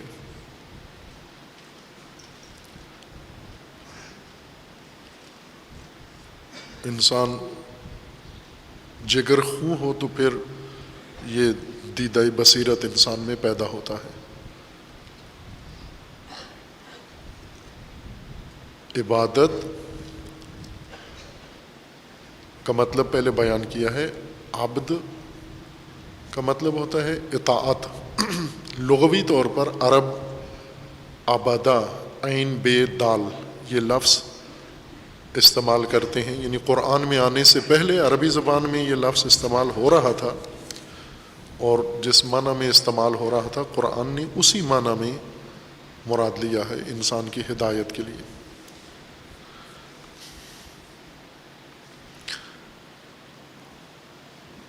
عبادہ عرب استعمال کرتے ہیں ناہموار چیز کو ہموار بنانے کا، اور سخت چیز کو نرم کر دینے کو عبادہ کہتے ہیں. مثلا کوئی چیز سخت ہے اور سختی کی صورت میں آپ کے لیے استفادہ کے قابل نہیں ہیں۔ بہت ساری چیزیں ہوتی ہیں جنہیں انسان لے کر پہلے نرم کرتا ہے، جب نرم ہو جائیں تو پھر ان کو جس کام کی ہو، کھانے کی چیز ہو پہلے اس کو نرم کرتا ہے، پہننے کی چیز ہو پہلے اس کو نرم کرتا ہے، کسی اور استعمال میں ہو تو اس کو پہلے نرم کرتا ہے انسان۔ سخت چیز کی سختی دور کر کے اس کو نرم کرنا، قابل استفادہ بنانا، اور ناہموار کھردری چیز جس کی سطح ایک جیسی نہ ہو، اوپر نیچے ہو، اس کی ناہمواری کو دور کرنا، یہ تعبد کہلاتا ہے، تعبید و تعبد ہے۔ ہم دیکھتے ہیں جنگلوں سے لکڑیاں کاٹتے ہیں، درخت، صنعتی لکڑی، بڑے بڑے تنے قدیم سے کاٹ کے لاتے ہیں، لا کر پھر ان کو خشک کر کے چھیلتے ہیں اوپر سے اور اس کے تختے بناتے ہیں۔ جب جنگل سے یہ درخت کاٹ کے لائے تھے تو بہت ہی ناہموار درخت تھا، شاخیں تھیں، ٹیڑھا تھا، گلائی ٹھیک نہیں تھی، اس حالت میں یہ درخت کسی کام نہیں آ سکتا۔ لیکن اس کو لا کر جو لکڑہارا ہے وہ چھیلتا ہے، اس کے چھلکے فالتو چیزیں اسے اتارتا ہے، نیچے سے اصلی سالم لکڑی نکل آتی ہے، پھر اس کو ارے سے چیرتا ہے، تختے بناتا ہے، پھر ان تختوں کو رندہ لگاتا ہے، اور دروازہ، کھڑکی، الماری، میز، ہر چیز اسی لکڑی سے بناتا ہے، اسی جنگلی درخت سے بناتا ہے۔ لیکن جنگلی درخت کو قابل استفادہ شے بنانے کے لیے اس کو اس کی ناہمواری ساری ختم کرنا پڑی، رگڑنی پڑی، چھیلنی پڑی، اور اس کو اس نے رندہ لگا کے بہت ہی شفاف اور صاف بنا دیا۔ اب یہی خوبصورت فرنیچر بنا ہوا ہے، دروازہ بنا ہوا ہے۔ یہ کام جو لکڑی کے ساتھ کیا ہے لکڑہارے نے، بڑے ہی نہیں، وہ اس کو عرب کہتے ہیں عبدہ، ناہموار کو ہموار کر دینا، نامناسب چیز کو بالکل تیار کر کے قابل استفادہ بنا دینا۔ عربوں کو جو زیادہ سروکار ہوتا تھا، ظاہر لکڑیاں، جنگل تو وہاں کم ہوتے تھے، خصوصاً یہ جنگلی صنعتی لکڑی، وہ کھجوروں کے درخت ہوتے تھے اور کھجوروں کو کرتے تھے استعمال۔ کھجوروں کے بعد جو زیادہ استفادہ کرتے تھے ان کے پاس حیوانات زیادہ تھے، مویشی۔ قدیم تو معیشتی نظام ہی سارا زراعت پر تھا اور مویشیوں پر استوار تھا۔ صنعتی دور سے پہلے زرعی دور تھا، اور زرعی دور میں انحصار معیشت کا مویشیوں پر اور کھیتی باڑی پر تھا۔ اب آپ اس نقطے کو یہاں بریکٹ میں سن لیں، بعد میں ذہن سے نکال دینا بے شک، جیسا باقی چیزیں نکل جاتی ہیں نا، ہر چیز تو ایسے ہی ہے نا، جو تناول کرتے ہیں نکالتے بھی جاتے ہیں ساتھ،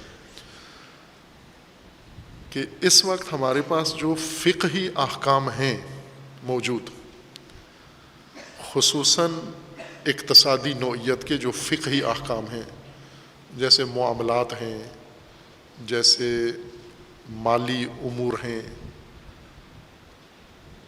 خمس ہے، زکوٰۃ ہے، یہ مالیاتی عبادتیں ہیں یا مالیاتی جو دیگر احکام ہیں، یہ سب جس زمانے میں بیان ہوئے تھے وہ زرعی زمانہ تھا۔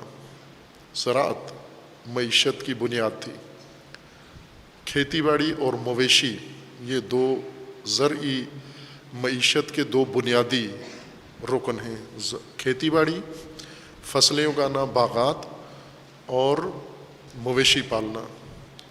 پھر ان باغات اور مویشیوں کی فروخت سے مال حاصل کر کے پھر باقی چیزیں انہی کھیتوں سے ہی حاصل کی جاتی تھیں، اور انہی مویشیوں سے، مویشیوں کی کھالیں، ان سے جوتے بنانا، ان سے لباس بنانا، مویشیوں کے گوشت سے اپنی غذائی ضرورت پوری کرنا، مویشیوں کے فضلے سے اپنی پیداوار کو بڑھانا، یہ کام، یا انرجی حاصل کرنا، توانائی حاصل کرنا، اور باقی چیزیں ساری کھیتی باڑی سے، گندم، جو، باغات، ساری ضرورت غذا ساری کھیتی باڑی سے اگاتے تھے۔ اب جو معیشت فقط منحصر ہو کھیتی باڑی پر اور مویشی پر، اس معیشت کے احکام، مالی احکام جب مقرر کیے جاتے ہیں تو ظاہر سی بات ہے کہ وہ کھیتی باڑی اور مویشیوں کے بارے میں ہی ہوں گے۔ اب اگر یہ نظام بدل جاتا ہے، یعنی انسان کی معیشتی بنیاد تبدیل ہو جاتی ہے، کھیتی باڑی بھی نہیں رہتی اور مویشی پالنا بھی انسان کی معیشت کی بنیاد نہیں رہتی، بلکہ تجارت اور صنعت انسان کی معیشت کی بنیاد بن جاتے ہیں، تو وہ احکام جو زراعتی معیشت کے لیے مقرر ہوئے تھے، انہی کو لے کر آج صنعتی معیشت کے لیے پکا پکڑ کے بیٹھے ہوئے ہیں کہ زکوٰۃ صرف غلات پر ہے اور مویشیوں پر ہے۔ بھائی نہ غلے ہیں ہمارے پاس نہ مویشی ہیں، ختم ہو گیا، غلات کا زمانہ بھی مویشیوں کا بھی ختم ہو گیا۔ کہتے ہیں بے شک ختم ہو جائے، حکم تو ختم نہیں ہوتا۔ حکم موضوع کے لیے تھا، موضوع ختم ہو گیا، موضوع تبدیل ہو گیا، لیکن وہ کہتے ہیں نا خان کی ایک بات ہوتی ہے۔ کسی خان صاحب کو بندے نے پوچھا تھا کتنی عمر ہے، اس نے کہا 25 سال۔ 5 سال بعد اس نے پوچھا کتنی عمر ہے، کہا 25 سال۔ کہا تم 5 سال پہلے بھی 25 سال، ابھی بھی 25 سال۔ اس نے کہا خان کی ایک بات ہوتی ہے، 2 بات نہیں کرتا خان۔ اب یہ خان والا مذہب کہ معیشت کی بنیاد زراعت ہے اور جتنے احکام اقتصادی بیان ہوئے ہیں وہ زرعی ہیں سارے، آپ صنعتی دور میں بیٹھے ہوئے ہو، موضوع ختم ہو گیا ہے، موضوع بدل گیا ہے، لیکن حکم پکڑ کے بیٹھے ہوئے ہیں، جھنڈا حکم کا اٹھایا ہوا ہے، حکم کے ہی نہیں جانے دینا۔ دوسری طرف سے خود پڑھتے ہیں، پڑھاتے ہیں کہ حکم کا دار و مدار موضوع پر ہوتا ہے، اگر موضوع باقی ہو تو حکم باقی ہوتا ہے، موضوع ختم ہو جائے حکم خود ہی ختم ہو جاتا ہے۔ حکم ایک لباس ہے موضوع کے تن پر، جب موضوع ہی ختم ہو گیا تو لباس کدھر جائے گا؟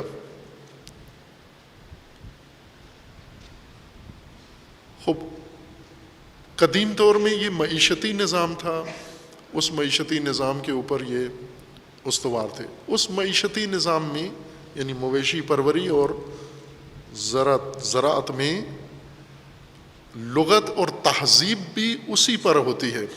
اب آپ دوسرا ایک تحول جو ابھی پیش آیا ہے کہ وہ تہذیب جو زراعتی نظام اور مویشی پروری والے نظام سے ایک تہذیب پھوٹی تھی، آج گاڑیوں پہ، جہازوں پہ اور راکٹوں پہ منحصر معیشت اور نسل کے پاس جو تہذیب ہے وہ مویشیوں کے زمانے سے تشکیل پائی تھی، اور تہذیب آج متحول ہو گئی ہے، چونکہ ہر حقیقت جو موجود ہے انسان کی زندگی کی وہ ایک تہذیب بھی جنم دیتی ہے۔ پہلے ہر ایک کے پاس بکریاں ہوتی تھیں، ابھی موبائل ہیں سب کے پاس۔ اب ظاہر ہے کہ بکریوں نے ایک اخلاق انسان میں پیدا کرنا ہے، موبائل نے ایک اور اخلاق بد ایجاد کرنا ہے، تو آپ خود دیکھ لیں کہ بکریوں والوں کا اخلاق کیا تھا اور موبائل والوں کا اخلاق کیا بن گیا ہے، واضح فرق آ گیا ہے۔ عرب مویشی پالتے تھے، مویشی ان کے ظاہر ہے ہر مویشی طبیعتاً جانور ہے، یہ انسانوں کو بھی یقین ہو جانا چاہیے کہ انسان بھی بعض پہلوؤں سے یہ خاصیت رکھتا ہے، چونکہ آپ اگر حیاتیات کی کتابیں پڑھیں تو انسان جانداروں کے کیٹیگری میں شمار ہوتا ہے، جماعتات، نباتات اور حیوانات، انسانات نہیں ہیں آگے، وہ تقسیم ثلاثی ہے، 3 حصوں میں آپ سائنس میں بھی موجودات کو تقسیم کرتے ہیں، جمادات ہیں، نباتات ہیں اور حیوانات۔ تو اب سوال یہ کہ انسان کدھر گیا؟ انسان حیوانات کی کیٹیگری میں آتا ہے، لیکن اس کو انسانیت، یہ وہ حیوان ہے جو انسان ہے، ساتھ انسان بھی ہے، جاندار ہے۔ جاندار حیوان جو بھی ہو اس کی ایک خصلت حیوانی ہے. جانور کی خصلت حیوانی اس کو انسان کے لیے جانور پیدا ہوا ہے اپنے لیے، ہر چیز اپنے لیے پیدا ہوئی ہے، لیکن بعض جانور ایسے ہیں جن سے انسان نے استفادہ کرنا ہے. اللہ تعالیٰ نے ان کو بنایا ہے تاکہ انسان ان سے فائدہ اٹھائے. یہ بلیاں کتے انسان کے لیے نہیں بنائے تھے اللہ نے، اس لیے ان کی طبیعت، ان کا مزاج ایسا ہے کہ یہ انسان کے کسی کام نہیں آ سکتے. یہ انسان کی اپنی ہمت ہے کہ انہیں بھی کھا بھی لیتا ہے اور پال بھی لیتا ہے اور باقی استفادے بھی ان سے کر لیتا ہے، لیکن اللہ نے یہ انسان کے لیے نہیں بنائے تھے. بلیاں کتے، چوہے اور چونٹیاں اور باقی یہ کوے اور بگلے یہ اپنے لیے بنائے تھے، باقی کائنات کے باقی سسٹم کا حصہ ہیں. یہ کچھ حیوانات ایسے ہیں جو اس طرح سے بنائے گئے ہیں کہ انسان ان کو جو اللہ نے صلاحیتیں دی ہیں، جو قوتیں دی ہیں، وہ ان کی ضرورت سے زیادہ ہیں. جانور ہیں، دودھ زیادہ دیتے ہیں، خوب ان کا دودھ ان کے بچوں سے فالتو ہے. فالتو ہونے کا مطلب یہ ہے کہ انسان اس سے فائدہ اٹھائے. ان جانوروں میں حیوانی مزاج طبیعت ہوتی ہے. اس جانور کو انسان اپنے استفادے کے لیے اس کی تربیت کرتا ہے، اس کو سدھاتا ہے، اس کو ٹرین کرتا ہے. انسان کیا کرتے؟ چونکہ ایک تو جانور ہے، جیسے بیل ایک طاقتور جانور ہے، اس کا کام ہی اچھلنا، لاتے مارنا، سینگ مارنا. لیکن انسان کے لیے بھی اس کو رکھا گیا کہ انسان بھی اس سے فائدہ اٹھا سکتا ہے. تو پہلے جانور کو، اس بیل کو سدھایا جاتا ہے. جنہوں نے پالے ہوئے ہیں وہ دیکھتے ہیں کہ وہ چھوٹا ہی جب ہوتا ہے تو اس کو آہستہ آہستہ یہ سارے کام اس سے کرواتے ہیں. پہلے باندھ کے رکھتے ہیں تاکہ اس کو عادت ہو جائے کہ ہمارے قریب ہی رہنا ہے. اس کے ناک میں سوراخ کر کے نکیل ڈال دیتے ہیں تاکہ قابو میں رہے. یہ طاقتور ہے. ایک لات سے انسان کا بھیجا نکال دے گا، لیکن ناک میں سوراخ کر کے اس کو کمزور جگہ پر قابو کرنے کے لیے. پھر اس کے بعد اگر اس سے ہل چلانا ہے تو بہت جوانی کی عمر سے ہی اس کے گلے میں پنجالی ڈالنا شروع کر دیتے ہیں. وہ یوک ڈالنا شروع کر دیتے ہیں تاکہ اس کو عادت ہو جائے، گردن پک جائے اس کی. یا گدے گھوڑے ہیں، ان سے گاڑیاں چلانی ہیں تو ان کو ٹریننگ دینے کے لیے کچھ عرصہ باندھتے ہیں، سدھاتے ہیں ان کو. اس سے جانور کی چموشی، جانور کا توحش، وحشی پن اور جانور کی وہ ہٹ درمی، نافرمانی ختم کر دیتے ہیں اور بالکل اس کو انسانی اشاروں کے اوپر چلنے کے لیے آمادہ کر دیتے ہیں. اس طرح جانور کو، گھوڑوں کو، اونٹوں کو یا دیگر جانوروں کو سدھا کر رام کر لینا اس طرح سے کہ انسانی اشارے بھی سمجھے، انسانی فرامین کی تعمیل کرے اور انسان جو اس سے کام لینا چاہتا ہے وہ کام بھی کرتا رہے. عرب اس لفظ کو کہتے تھے یہ حیوان معبد ہے، یعنی رام کیا ہوا جانور ہے.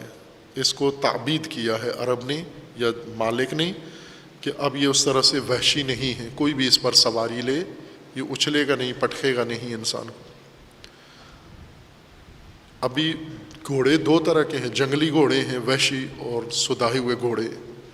گدے جنگلی گدے ہیں اور سدھائے ہوئے گدے. اونٹ جنگلی اونٹ ہیں. اور ابھی یہ آسٹریلیا میں پچھلے دنوں آگ لگی تھی جب، تو وہاں پانی کی قلت ہو گئی تھی اور اونٹ زیادہ پانی پیتا ہے تو وہ جتنے دریا نہریں تھیں اونٹوں نے، جنگلی اونٹوں نے لاکھوں کی تعداد میں مارے. انہوں نے گولیاں مار کے وہاں اونٹ مار دیے چونکہ وہ پانی سارا ختم کر رہے تھے. جنگلی اونٹ ہیں، وہ سدھائے ہوئے نہیں ہیں، معبد نہیں ہیں، وحشی ہیں، نافرمان ہیں، خطرناک ہیں، کاٹتے ہیں باقاعدہ درندوں کی طرح. گھوڑے اسی طرح سے ہیں. ان کو سدھا لیں، سدھایا ہوا معبد کہلاتا ہے. دوسری چیز جو عرب اور استعمال کرتے تھے درختوں کے علاوہ، جانوروں کے علاوہ، راستے تھے. راستے چونکہ ریتلے راستے ہیں، ریگستان ہیں، ان میں سے کسی جگہ سنگلاخ زمین ہوتی ہے. ان کو چلنے کے لیے، خود چلنے کے لیے یا اپنے جانوروں کو چلانے کے لیے، خصوصاً اونٹ کے لیے انہیں راستہ ہموار کرنا ہوتا ہے. اونچ نیچ، اترائی چڑھائی اونٹ کے لیے خطرناک ہے. یہ خالی بھی نہیں اتر سکتا. ہموار راستے پر چلنا آسان ہوتا ہے. اس کے لیے راستہ ہموار ہو اونٹ کے لیے آسان ہوتا ہے. اگر لوڈڈ ہو، اس کے اوپر سامان بھی لادا ہوا ہو، تو پھر اور دشوار ہو جاتا ہے اس کے لیے چڑھائی چڑھنا یا اترنا. تو ایک ان کی یہ ضرورت ہوتی تھی کہ راستے ہموار بنائیں.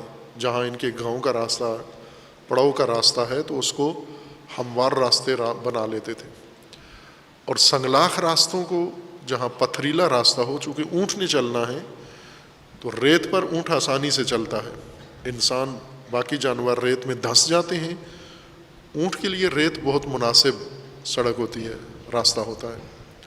تو جہاں سنگلاخ زمین ہوتی تھی تو دور سے ریت لا کے اس کے اوپر ڈال کر اس کو ہموار بناتے تھے. جو کام آج ٹیکنالوجی کی مدد سے بہت اعلیٰ ترقی حاصل کر گیا ہے، سڑکیں بنانے کا کام.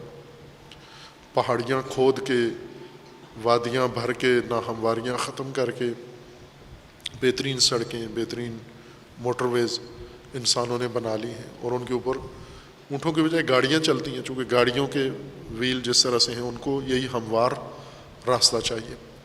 ناہموار راستے کو ہموار بنانا یہ تعبید ہے. موزوں جانور کو سدھا کر رام کر لینا تاکہ وہ فرمان مانے، یہ تعبد ہے، تعبید ہے. اس کو کہتے تھے وہ طریق معبد یا حیوان معبد یا فرس معبد. اسی سے قرآن کریم نے بھی انسان کے لیے یہ لفظ چنا ہے، عبد. عبد کس انسان کو کہتے ہیں؟ عبد وہ انسان جس کو آمادہ کر لیا گیا ہو، جس نے اپنے آپ کو تیار کر لیا ہو، ذہنی طور پر، قلبی طور پر، رجحانات کے لحاظ سے، جسمانی طور پر اپنے آپ کو تیار کر لیا ہو اپنے رب، اپنے مالک اور اپنے حاکم کی اطاعت کے لیے. اس آمادہ انسان کو عبد کہتے ہیں، جس کے اندر یہ آمادگی آ گئی ہو، یہ عبد ہے. جو فرمانبری کے لیے بالکل تیار ہو، اس کے اندر کوئی رکاوٹ نہ ہو، مشکل نہ ہو. انسان کے مزاجی مشکلات ہوتی ہیں، جیسے سست لوگ ہیں. ذہنی طور پر ایک انسان ممکن ہے سدھرا ہوا ہو لیکن سست ہے، مزاجن سست ہے. سستی مزاج کا حصہ ہوتی ہے. بعض مزاجن مشکلات کا شکار ہوتے ہیں، بعض جسمانی طور پر، بعض خواہشات کے ہاتھوں گرفتار ہوتے ہیں. یعنی جو فرامین نہیں مانتے یا ان کو دشواری پیش آتی ہے، ان کی یہ دشواری ختم کرنا. اگر مزاج ان کا نامناسب ہے، مزاج کو مناسب بنا لینا، ہموار کر دینا. اگر خواہشات میں ان کے توازن نہیں ہے، اس کو توازن کو قائم کر لینا. اگر ان کی سوچ ذہنیت میں ناہمواری ہے، اس کو دور کر لینا. اس طرح سے ایک انسان کو تربیت کرنا کہ اس کے اندر تمام وہ ناہمواریاں دور ہو جائیں، مشکلات برطرف ہو جائیں اس کی، اور یہ فرمان ماننے کے لیے تیار ہو جائے. یہ تیار انسان عبد کہلاتا ہے، بالکل تیار، جس نے اپنے آپ کو، اپنی رکاوٹیں دور کر دی ہوں، موانع دور کر دیے ہوں، فکری موانع دور کر لیے ہوں، مزاجی موانع دور کر لیے ہوں، جسمانی رکاوٹیں دور کر لی ہوں، اور تلقینات، تقلیدات، جو جو چیزیں رکاوٹ تھیں وہ ساری اس نے برطرف کر کے بالکل اپنے آپ کو تیار کر لیا ہے کہ جو مجھے کہیں میں مانوں گا. فوج میں جو کام ہوتا ہے، فوج میں جس کو ہم ریکروٹنگ کہتے ہیں، یعنی فوجی پہلے بھرتی ہوتا ہے، جوان ایک عام جوان، یہی انسان جو سدھرا ہوا نہیں ہوتا، مرضی سے سوتا ہے، مرضی سے اٹھتا ہے، جو منہ میں آتا ہے کہتا ہے، جہاں مرضی ہے بیٹھتا ہے، یہی فوج میں بھرتی ہو جاتا ہے۔ فوج میں بھرتی ہونے کے بعد اس کو پہلے آزماتے ہیں، یہ صحیح سالم ہے، جسمانی طور پر فٹ ہے، فوجی مقاصد کے کام آتا ہے، پھر اس کو تربیت میں ڈال دیتے ہیں۔ تربیت کیا ہے؟ اس کے لیے پورا ایک شیڈول بن جاتا ہے، سونے کا، جاگنے کا، کھانے کا، پینے کا، اور دن گزارنے کا، رات گزارنے کا، ایک ڈسپلن، نظم قائم ہو جاتا ہے۔ یہی لاڈلا بچہ گاؤں کا یا آوارہ، یہ سارے جاتے ہیں، لاڈلے بھی فوج میں جاتے ہیں، آوارہ بھی فوج میں جاتے ہیں، گمراہ بھی فوج میں جاتے ہیں، ہر طرح کا فوج میں جاتا ہے۔ جیسے مدرسوں میں ہر طرح کا آتا ہے، وہاں بھی ہر طرح کا جاتا ہے بچہ۔ اس جوان کو وہ سدھاتے ہیں، پہلے اس کی تمام ناہمواریاں ختم کر دیتے ہیں۔ جو پہلے نہ باپ کی مانتا تھا، نہ ماں کی مانتا تھا، نہ استاد کی بات مانتا تھا، نہ گھر کے بڑوں کی مانتا تھا، اب وہ حوالدار کی بھی مانتا ہے۔ جرنیل تو بہت دور کی بات ہے، حوالدار جو اس کے سر پر ہوتا ہے، یہ اس کو بھی سلوٹ کرتا ہے ابھی۔ یعنی بالکل اس کو کیا کر دیا؟ معبد بنا دیا، عبد بنا دیا، اطاعت کے لیے، فرمان بری کے لیے مکمل تیار کر لیا۔ سخت کام کہو کرتا ہے، آسان کام کہو کرتا ہے، جس وقت جو کہو اس کے لیے تیار ہوتا ہے۔ یہ تعبد ہے، عبادت ہے۔ خوب جب یہ چیزیں انسان کے اندر پیدا ہو جائیں، تعبد آ جائے انسان کے اندر، آمادگی، اطاعت کی آمادگی، رکاوٹیں ختم کر کے آمادہ ہو جانا، اس کے بعد انسان اس آمادگی کو ظاہر کرتا ہے، اظہار کرتا ہے، بتاتا ہے دوسروں کو کہ میرے اندر یہ آمادگی پیدا ہو گئی ہے۔ بعض اوقات نہیں بتاتا، چھپا کے رکھتا ہے، پنہان رکھتا ہے۔ کئی ایسے لوگ ہوتے ہیں جو ذہنی طور پر آمادہ ہوتے ہیں کسی کام کے لیے، لیکن ان کا غرور، تکبر اجازت نہیں دیتا کہ کسی کو بتائیں کہ ہم بھی اس کام کے لیے تیار ہیں۔ ظاہر یہ کر رہے ہوتے ہیں کہ نہ، ہم اپنی اسی پہلے جیسی ہٹ درمی اور چموشی والی حالت پر باقی ہیں۔ اگر یہ آمادگی جو اندر پیدا کی ہے، اسے انسان ظاہر بھی کر دے، اس ظہور و اظہار کو عبادت کہتے ہیں۔ آمادگی کو عبدیت، عبدیت آمادگی کے اظہار کو عبادت کہتے ہیں۔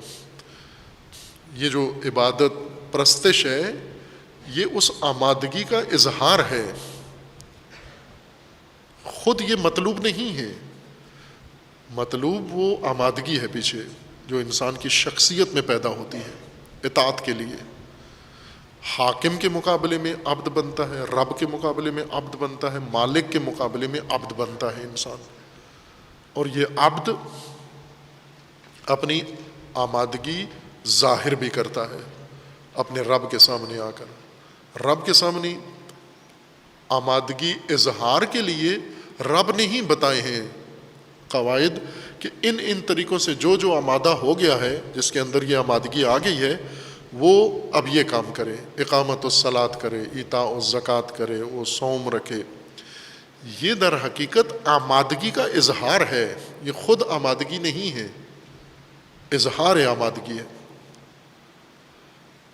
اب انسان اس آیہ شریفہ میں جب اللہ کی حاکمیت، اللہ کی ربوبیت، اللہ کی مالکیت کو سمجھ گیا ہے، قبول کر لیا، نظام کائنات سمجھ میں آ گیا اس کو کہ میں ایک ایسے کائنات میں ہوں جہاں حاکم اللہ ہے، جہاں رب اللہ ہے، جہاں مالک اللہ ہے، اور مجھے اس زمین پر پیدا کیا گیا ہے، تو میں اب کیا کروں اس اللہ کے مقابلے میں؟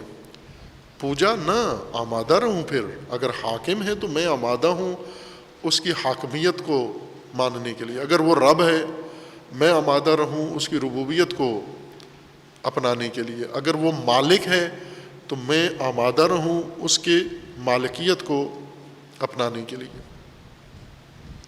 ایاک نعبد، اگر تو مالک ہے، خالق ہے، رب ہے، بس میں فقط تیرا بندہ ہوں، فقط تیرا بندہ ہوں۔ تیرا بندہ ہوں سے مراد یعنی تیرے علاوہ، اب تیرے فرمان کے علاوہ کسی اور کا فرمان مجھ پہ نہیں چلے گا. اگر رب تو ہے تو تیری طرف رجوع کے علاوہ کسی کی طرف رجوع نہیں ہوگا. اگر تو مالک ہے تو پھر میں کسی اور کی ملکیت میں آنے کے لیے تیار نہیں ہوں. ایاک نعبد، پھر تو ہی ہے فقط جس سے میں جس کا فرمان بردار ہوں، میں جس کا مطیع ہوں، میں جس کا پیروکار ہوں. خوب اگر عبادت کو ہم ایاک نعبد کو درست تفسیر کرتے تو یہ جتنے آج نمازیں پڑھتے ہیں اور نمازوں میں ایاک نعبد و ایاک نستعین کہتے ہیں، یہ ان کا حاکم نہیں ہونا چاہیے تھا کوئی اور، یہ نمازیوں کا حاکم. اگر ایاک نعبد درست تفسیر ہوتا تو یہ ایاک نعبد پڑھ کے پھر IMF کے پاس نہ جاتے، اور یہ ایاک نعبد کہنے والے یہ مالک نہ خود بنتے نہ کسی کی مالکیت کو قبول کرتے، کیونکہ مالک تو اللہ کو مانا ہے انہوں نے. جب اللہ مالک ہے تو پھر دوسروں کی ملکیت ایاک نعبد تو نہیں ہوا. پھر اس کا مطلب یہ کہ آپ اللہ کے علاوہ الہ بھی بہت ساروں کو مانتے ہو، رب بھی دوسروں کو مانتے ہو، اور مالک بھی مانتے ہو اللہ کے علاوہ. تو پھر یہ جھوٹ ہے جو کہہ رہے ہو ایاک نعبد، میں صرف تیرے اطاعت کے لیے تیار ہوں. تو فقط اللہ کی اطاعت نہیں کرتا، باقی سب کی اطاعت کے لیے تیار ہے. تو پوجا اللہ کی کرتا ہے جبکہ آمادہ نہیں ہے، اللہ کے نظام کو مانا ہوا نہیں ہے، قبول کیا ہوا نہیں ہے، سمجھا ہوا ہی نہیں ہے. تو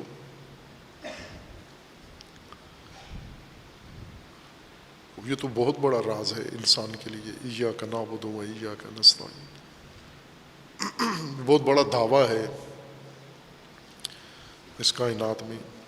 یہ انبیاء کر سکتے ہیں ایاک نعبد، چونکہ انبیاء اللہ کے علاوہ کسی کا فرمان نہیں سنتے تھے، کسی کی طرف رجوع نہیں کرتے تھے، ہر چیز میں اللہ کی طرف رجوع کرتے تھے، اور کسی کو مالک نہیں سمجھتے تھے، صرف اللہ مالک ہے فقط. ہم بھی اللہ کی ملک میں ہیں، یہ کائنات بھی اور یہ دین بھی، یہ سب اللہ کی ملک میں ہے. مالکیت اللہ کے علاوہ کسی کی نہیں. رسول اللہ نے صرف عبد بنائے، عبد رام کیے. وہ چموش، وہ وحشی، وہ جنگلی، وہ صحرائی، جو بالکل مزاجن کسی کے اطاعت نہیں کرتے تھے، انہی کو رام کیا اور انہیں عبد بنایا، عبد خدا بنایا، ان کو اللہ کا عبد بنایا، ان کو آمادہ کیا. آمادہ ہونے کے بعد پھر ان سے اظہار بھی کروایا. اب جب یہ آمادگی تمہارے اندر آئی ہے تو اس کا اظہار بھی کرو. اظہار کے لیے عبادتیں مقرر کی ہیں، یہ معین مقرر عبادتیں. اظہار ہے اس آمادگی کا جو مطلق ہے. نماز میں بھی انسان آمادہ ہوتا ہے، نماز کے سے ہٹ کر بھی انسان آمادہ ہے اطاعت پروردگار کے لیے اور کر رہا ہوتا ہے. دائماً عبدیت کی حالت میں ہے، عبادت میں ہو یا نہ ہو، عبدیت دائمی ہے انسان کی، اطاعت دائمی ہے. اللہ حاکم، انسان عبد. اللہ معبود یعنی مطاع، جس کی اطاعت کی جا رہی ہے، نہ کہ جس کی پرستش کی جا رہی ہے. کہ اللہ کو پرستش شدہ اور انسان کو پرستش گر بنا دیں ہم، پھر دین کی چھٹی ہو جاتی ہے، جیسا کہ ہو گئی ہے. پھر پجاری پیدا ہوتے ہیں، دیندار پیدا نہیں ہوتے. ابھی زمین بھری ہوئی ہے پجاریوں سے. اس وقت ماہ مبارک رمضان میں مکہ جاتے ہیں لوگ عمرے کے لیے، دھڑا دھڑ سب پجاری. لیکن یہ عباد ہیں، عباد الرحمن ہیں، یہ عبد بھی ہیں، آمادہ ہیں، اور یہ سارے پجاری اللہ کے ہیں لیکن مطیع دوسروں کے ہیں. اللہ کے علاوہ سب کے مطیع ہیں، اللہ کی اطاعت نہیں کرتے، پوجا اللہ کی کرتے ہیں. دین ختم ہو جاتا ہے، یوم الدین نہیں بنتا. یوم الدین اگر بنا لیں یہ اپنے لیے، ان کا دور دین ہو جائے ان کا زمانہ زمانہ دین ہو جائے، پھر حاکمیت اللہ کی ہے، اور یہ حاکمیت اللہ میں ان سارے جہنم سے نجات مل جائے گی جس میں ابھی مبتلا ہیں۔ یہ جہنم کس نے بنائی ہے؟ یہ اس چیز نے بنائی ہے کہ تم نے اللہ کے علاوہ مالک مانے ہیں، اور ان مالکوں نے تمہارا حق بھی اپنی ملکیت بنا لیا ہے۔ پاکستان میں کیوں افلاس ہے؟ چونکہ یہ مالکین کے جیب میں ہے۔ یہ 22 کروڑ کا جو رزق ہے، یہ مالکین نے، چند مالکین نے اپنی جیب میں ڈال لیا ہے۔ تو اب کیسے یہ 22 کروڑ سدھریں گے جب وہ 22 مالکین ختم ہوں گے اور حاکمیت اللہ کی ہوگی، مالکیت اللہ کی ہوگی؟ یہ 22 کروڑ سارے اس اللہ کی مالکیت میں برابر ہوں گے، ایک جیسے ہوں گے، سب کے حقوق ان کو مل رہے ہوں گے۔ ابھی جتنی ذلت اٹھاتے ہو، ملازمت کرتے ہو مالکوں کی، سرمایہ داروں کی، جتنی محنت کرتے ہو، جتنی تگ و دو کرتے ہو، جتنی تعلیم حاصل کرتے ہو، جتنی آگے ان کے سامنے جا کر جھکتے ہو، آسان نہیں ہے۔ یہ بڑی بڑی پوسٹوں کے اوپر ملازمین ہیں، یہ بہت ذلت کے ساتھ زندگی گزار رہے ہوتے ہیں۔ یہ مالکین ان کے مافوق، یہ ان کو انسان نہیں سمجھتے، لیکن یہ چونکہ مجبور ہیں، یہ سمجھتے ہیں کہ یہ رب ہیں، ہمارا رزق ان کے پاس ہے، ہمارے وسائل ان کے پاس ہیں، مالک یہ ہیں تو رب بھی یہ ہیں اور حاکم بھی یہ ہیں، فرمان جو یہ دیں گے ہم مانیں گے۔ اتنی ذلت کے ساتھ زندگی گزارتے ہو، اس کو چھوڑ کے تھوڑی سی سختی یہ ہے کہ کیا مالکین کی مالکیت کو ختم کرو، اللہ کی مالکیت کو قبول کر لو، ان ارباب کی ربوبیت کا انکار کرو، اللہ کو رب مان لو، ان حکام کی حاکمیت کو ختم کرو، اللہ کو حاکم مان لو۔ اس کے لیے اتنی ذلت نہیں چاہیے، تھوڑی سی تکلیف ہوگی لیکن اتنی نہیں ہے جتنی ذلت میں ہے، ہر روز جتنی تکلیف ہے تمہیں، اس سے زیادہ آسانی ہو جائے گی آپ کے لیے بھی، آپ کی نسلوں کے لیے بھی۔ لیکن جب محکومی کا دین، انسان کو ذلت والا دین پڑھا لیا جائے کہ اللہ صرف پوجا مانگتا ہے آپ سے، اطاعت نہیں مانگتا، باقی آپ سرمایہ داروں کے نیچے رہو، پھر اس دین کے مفتی بھی پیدا ہو جاتے ہیں، مجتہد بھی بن جاتے ہیں، پیروکار بھی بن جاتے ہیں، مفت سب بن جاتے ہیں، کتابیں بھی آ جاتی ہیں، نصاب بھی بن جاتا ہے، پھر نسل اندر نسل یہ دین تدریس ہوتا رہتا ہے، پڑھتا رہتا ہے۔ اور یہ پجاری